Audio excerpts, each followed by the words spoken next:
네, 반갑습니다. 팽경장입니다. 저희 회사 사원이 오늘 아침에 출근을 하시는데 전철에서 제 영상을 보는 분을 봤다고 하시더라고요.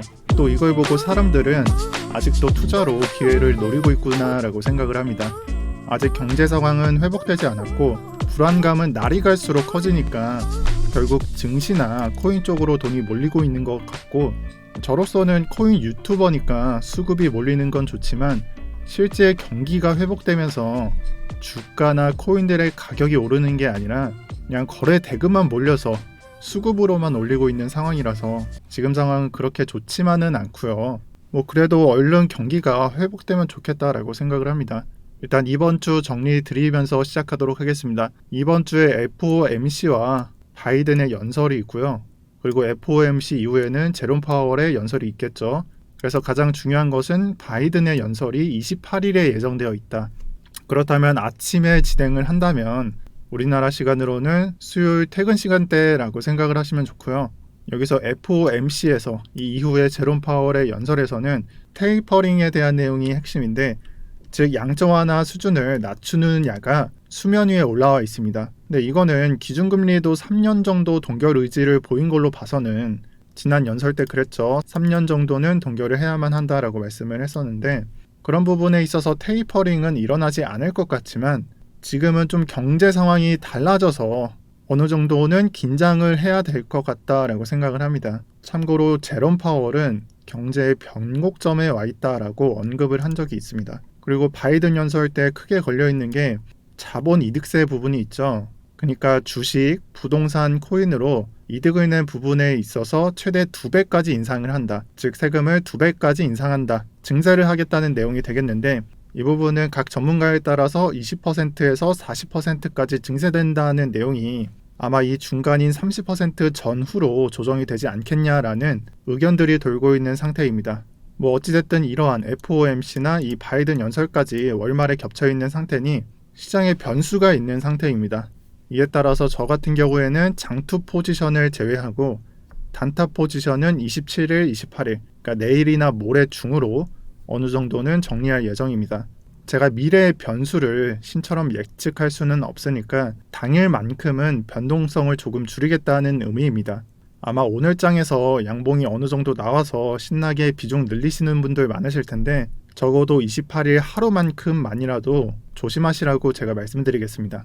자, 그리고 최근 댓글 등에서 저한테 여쭤보시는 내용이 비트코인이 금지당하냐, 정부에서 거래소를 폐지하냐, 이런 질문에 대해서 저는 실시간으로는 답변을 드렸지만 근본적인 지식에 대해서는 전달을 못 드린 것 같아서 오늘은 세부 설명 좀 드리려고 합니다. 지금 화면에는 금과 달러가 있습니다. 이 두 개의 공통점이 뭐가 있을까요? 어느 한 시대를 풍미했던 세계의 통화라는 점이 되겠습니다. 금은 과거서부터 지금까지 쓰이고 있고, 달러는 비교적 최근 20세기 중반부터 자리를 잡더니 금과 석유를 이용해서 패권을 잡은 상태입니다. 저는 오늘 그 과정에 대해서 짧게 말씀을 드리려고 합니다. 이 미국이라는 나라가 달러를 기축통화로 만들기 위해서 한 게 금본위 제도라는 게 있습니다. 이것을 간단하게 말하면 금 1온스로 달러를 35달러로 고정시킨 내용이고요. 이렇게 고정을 시키면 환율이 달러로 고정이 되겠죠. 그리고 이러한 부분이 가능했던 배경에는 2차 세계대전 이후에 미국의 힘이 강했던 데에 있습니다. 거기에 추가로 미국이라는 나라는 실질적으로 세계의 금의 80%를 보유하고 있었기 때문에 가능한 일이었습니다. 그렇게 해서 1온스로 35달러를 고정시키면서 이 달러의 패권을 잡았고, 결국 이 부분을 진행한 이유가 국가의 이득인 이 달러의 패권을 잡기 위해서 금에 대한 보유량으로 주도권을 잡았었다가 핵심이고, 그리고 달러가 금과 석유로 패권을 잡았다고 했는데, 이 석유같이 보유량을 늘릴 수가 없는 부분은 군사력을 바탕으로 한 물질적 지원, 그러니까 중동 나라에 물질적 지원을 하면서 뒤에서는 군사력으로 좀 어깨를 세우고 접근을 했었죠. 이러한 부분으로 페트로달러를 만들어내서 금과 석유로 이 달러 패권을 유지했었습니다. 자, 그렇다면 이 패권이라는 부분에 있어서 지금 현재 비트코인에 대해서는 우리가 어떤 생각을 해야 될까요? 비트코인은 보유할 수도 없고 견제할 수도 없는 상태가 되었습니다. 아직도 사토시라는 인물은 누군지도 모르고 이 많은 비트코인을 보유할 수도 없는 상태라는 의미입니다. 그러면 여기에서 우리가 보유할 수도 없고 견제할 수도 없으니까 우리나라처럼 센 규제가 나오면서 뭐 거래소를 폐지하겠다, 그리고 17, 18년도에 박상기의 난처럼 그렇게 하겠다라고, 미국이 그렇게 하겠다라고 보시는 분 계신가요? 물론 그 부분에 대해서는 그렇게 생각을 할 수도 있는데 저는 절대 그러지 않을 거라고 생각을 합니다. 그 이유는 중국에 달려 있습니다. 이 중국이라는 나라가 우리의 생각과는 다르게 너무나 커져버렸어요. 제가 20대의 시절만 하더라도 이 주먹이 거의 이거의 한 10분의 1 정도밖에 안 됐는데 지금은 맞댈 수 있는 상대가 되었다라는 의미입니다. 지금 현재도 성장률 부분도 이 바이러스 사태 이후에 말도 안 되게 선방을 하는 상태에서 성장을 하는 중이고, 미국으로서는 예전에는 그냥 견제의 대상이 됐겠지만 지금 현재는 위협의 대상이 되고 있습니다. 자, 이러한 부분을 이해하신다면 제 생각이지만 이러한 관계는 거의 벼랑 끝에 있다라고 보고 있습니다. 그래서 각 분야에 대해서 패권을 누가 지느냐 막 이렇게 싸움을 하는데, 근데 여기서 비트코인과 같은 암호화폐 패권을 중국에게 넘겨준다? 이건 말이 안 되죠. 물론 지금은 조금 지고 있다라고 해석을 할 수 있는데 속도면에서는 좀 지고 있죠. 하지만 미국 같은 경우에는 조심히 접근 중이라서, 그리고 아직 초기 단계니까 조금은 일부러 지고 있다라는 생각을 하는데, 이 미래에는 어떤 일이 벌어질지 한번 생각을 해야 합니다. 미국이 정말 포기를 한다면 중국이 가져가는 거고요. 하지만 제 생각에는 미국이 결코 쉽게 넘겨주지 않을 거라고 생각을 합니다. 그래서 요즘 투자 심리가 흔들리고 정부 측이 정말 포기를 하냐, 특히나 코리니 분들은 그렇게 불안해 하실 텐데 이러한 미국과 중국의 상태를 안다면 불안해 하실 이유가 없습니다. 특히나 이번 연도만 투자할 생각이 아니신 분들은 이 부분을 잘 생각을 해봐야 됩니다. 그냥 단지 비트코인이 투자로서 매력이 있다? 그런 게 아니죠. 우리가 하나의 통화로서 생각을 해야 되기 때문에 제가 달러의 역사도 여러분들한테 말씀을 드린 거고요. 이 달러 내용은 제가 예전 영상을 하나 댓글에 올려드릴 테니까 자세히 알고 싶으신 분들은 들어가셔서 한 10분, 20분 정도 되는데 한번 보시길 바랍니다. 자, 그래서 그냥 투자의 수단으로 보지 마시고 이 통화로서 접근을 해보는 것도 제가 추천을 드립니다. 이러한 상태에서 우리나라는 여당과 야당의 힘겨루기를 하고 있습니다.